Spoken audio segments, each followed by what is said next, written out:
नमस्कार मो चैनल को आपन को बहुत बहुत स्वागत। आज आम नुआ स्टाइल रे बनैबा पूरी परोटा एवं रोटी बहुत ही सहज एंड टेस्टी रेसिपी गोटे मुझे आसी। मो चैनल को सब्सक्राइब न करथिले वर्तमान करि दियंतु।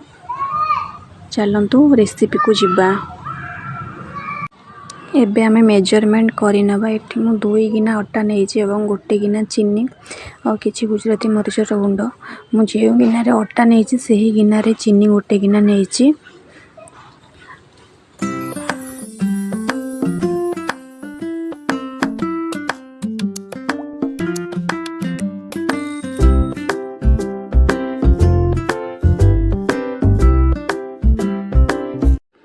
एबे चलंतु रेसिपी को जिबा। एठी मु कढ़ई बसई के गोटे गिना पानी देइछि। जे गिना रे मु अटा मेजरमेंट करथली सेही गिना रे गोटे गिना पानी देइछि। सेही गिना रे गोटे गिना चीनी मध्य नेइछि। मु पानी टिके गरम हेबा परे आमे चीनी देबा।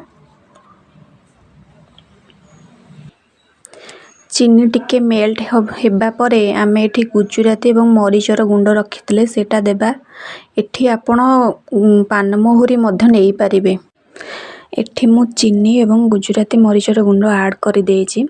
किछि समय आमे फुटिबा को छाडी दबा।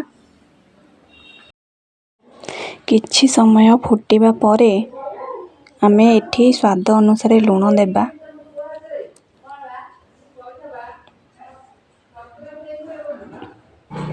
एठी मु लूण ऐड करबा परे फ्लेम को लो करि देइछि। फ्लेम लो करिकि आमे एठी मेजरमेंट करि रखिथिबा अटा को देबा। फ्लेम लो करिकि अटा देबा। हाई फ्लेम रे अटा केबे भी आमे देबा नाही कारण अटा बेली हे जिवो। कढ़ई को गैस रु काढी अटा टिकु भल से जंती नेइछि। आपण पानी जति टिके कम हेइथिबो टिके गरम पानी करिकि मध्य देई परिबे एवं पानी अधिक हेतले हल्का अटा मध्य इतरे पक्के परिबे। एठी मु रेस्ट पय छाड देइछि 15 रु 20 मिनिट। 15 रु 20 मिनिट परे अटा पूरा प्रस्तुत हे जाइछि। हम पूरा सॉफ्ट जंतुणी गोटे हमर प्रस्तुत हे जाइछि। एठी मु अल्प राशि नेइछि। गोटे चम्मच की हाफ चम्मच राशि नेइछि एठी मु। एबे चलंत हमें परोटा बनेबा। दुई साइड रे मु अटा चुना किंबा आपण तेल मध्ये व्यवहार करि परिबे। एठी मु दुई प्रकार रो परोटा आजि बनेइछि।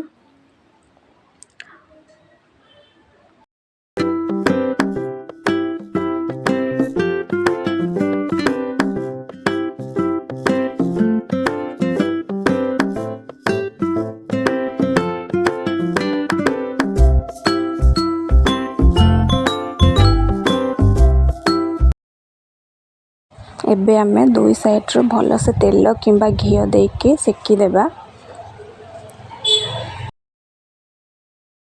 वर्तमान मु पूरी मध्य छाणी कि नेइछि। आपण जे कोनोसी शेप देई परिबे परोटा को। मु एथे ट्रायंगल शेप देइथिली पूरी को।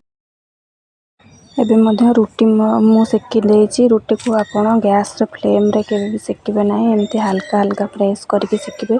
गैस रे फ्लेम रे सेकिले रोटीटा पोड़ा लागिबो। जेहेतु वर्तमान प्रस्तुत हो जाइए हमर काकरा पिठा स्टाइल रे पूरी परोटा रोटी। देखिबा को जेतिकी सुंदर खाइबा को मध्य सेतिकी टेस्ट।